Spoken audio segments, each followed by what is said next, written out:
ઘરની તેના રીતિ રિવાજો, પહેરવેશ, ખાનપાન અને પ્રકૃતિથી કેવી રીતે જોડાયેલા છે તે અંગેની માહિતી જોવા મળશે। એટલું જ નહીં, આઉટડોર ઇન્ડોર મ્યુઝિયમમાં આદિવાસી સંસ્કૃતિ, તેમના નાચગાન, તેમના રીતિ રિવાજોની ઝાંખીઓનું દર્શન થશે। આ ટ્રાઇબલ મ્યુઝિયમમાં નજીક સમયમાં શરૂ થવા જઈ રહ્યું, જે બાદ દાહોદ જ નહીં, ગુજરાત જ નહીં, સમગ્ર દેશભરમાંથી ફરવા આવતા પર્યટકો માટે એક સારું ડેસ્ટિનેશન સાબિત થશે।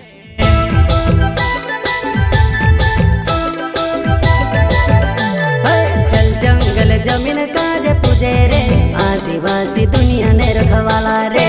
बाप देव खतरी काज पूजे रे, आदिवासी सबसे निराला रे।